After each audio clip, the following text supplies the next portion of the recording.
আমার বন্ধুর ঘুরছে কেন, আমার বন্ধুর ঘুরছে কেন, আমার বাড়ি হামলা কেন, আমার বাড়ি লুট কেন, আমার ভাইকে হত্যা কেন, আমার বোন দূষিত কেন, আমার বাড়ি চলছে কেন। আপনারা দেখেছেন ৭১-এর বিজয় আমরা পূর্বসূরি চত্বর থেকে শুনেছি।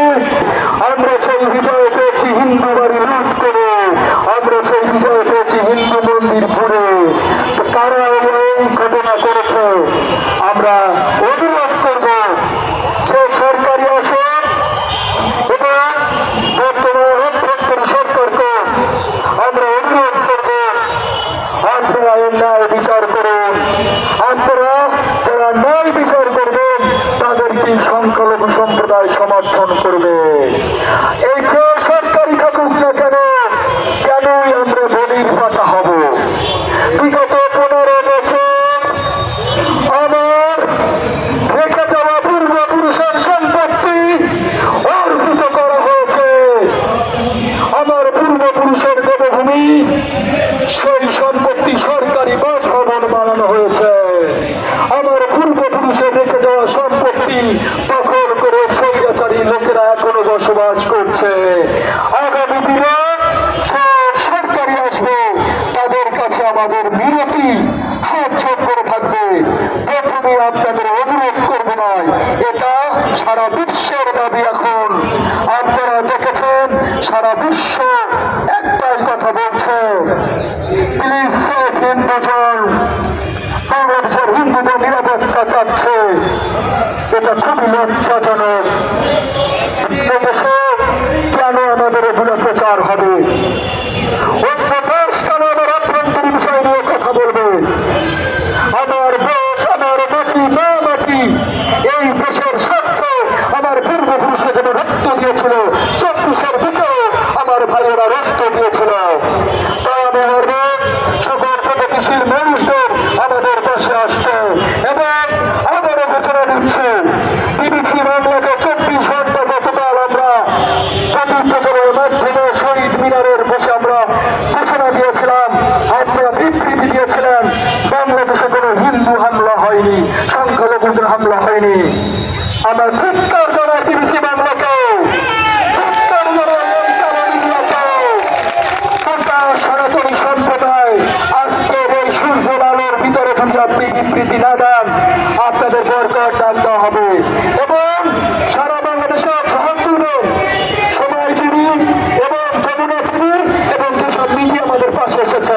তার সংগ্রামের সাথী বন্ধুগণ, আপনাদের বলতে চাই নির্যাতন বলে হয়নি।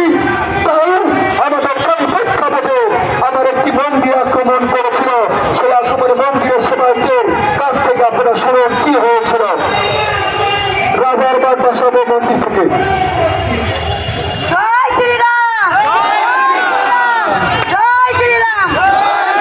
আমি যে কথাটা বলতে চাচ্ছি যে আমরা তো কারো ক্ষতি করি নাই, আমরা তো বাংলাদেশের, আমরা ইন্ডিয়া কেন যাব?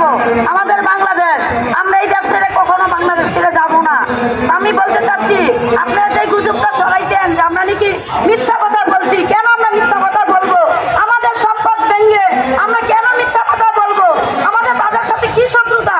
আমাদের তাদের সাথে তো কোনো শত্রুতা নাই। তাহলে তারা কেন বলে আমরা মিথ্যা কথা বলছি?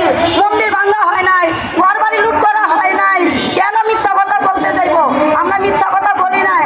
আমাদের সংখ্যালঘুদের কাছে একটাই নিবেদন, আপনারা সবাই আগে আসেন।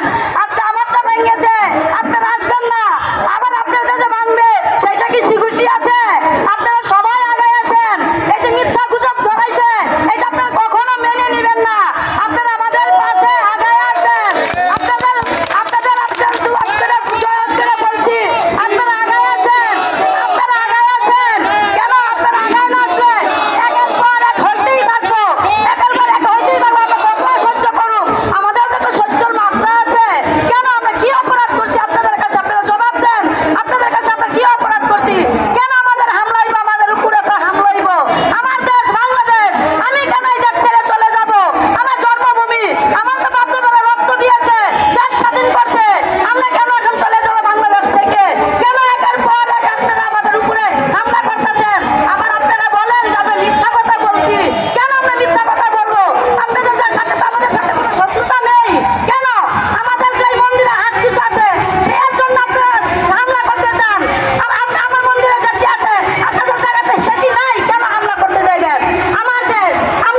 নির্যাতিত এবং যেখানে অত্যাচার হয়েছে সেই পরিবারের মুখের কথা।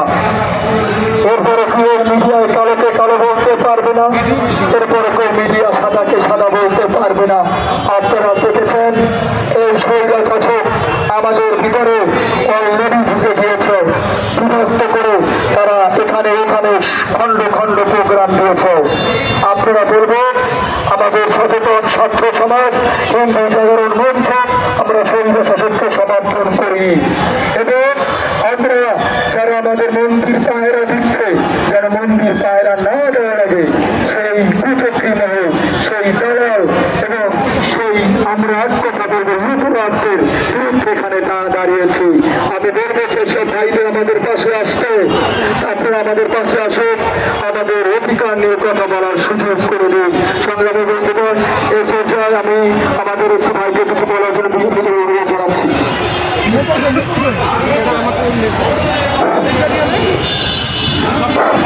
জয় শ্রীরাম। সংগ্রামী ছাত্র বন্ধুগণ, আপনাদের কাছে বিনীত অনুরোধ জানাচ্ছি, কোনো ধর্মীয় স্লোগান দেবেন না।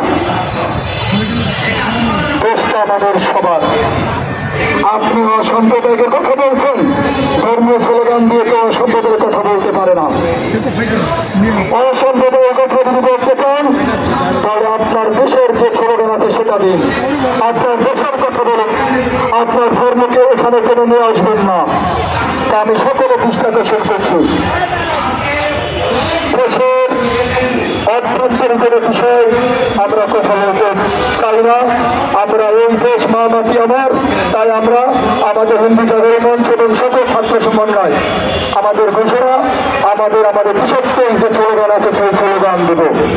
একটি কুচক্রী মহল, একটি দালাল আমাদের ভিতরে প্রবেশ করেছে, যারা আজকের ভাগ ভাগ হয়ে দেখবেন আপনারা প্রোগ্রাম করছে, তাদের কাছে আপনারা ছাড়া দেবেন না, তাদের কাছে যাবে কিন্তু আপনারা দালাল। ঘোষণার কথা বলছি, আগামীকাল এই ছাত্র সমন্বয় আর যদি হিন্দু জাগরণ মঞ্চ সমন্বয় যদি ওইখানে ওই মিটিংয়ে বসা না হয় আপনারা মেনে নেবেন না। আমাদের 64 জেলার সমন্বয়ক লাগবে, তাদের ভিতরে প্রতিনিধি হবে একজন।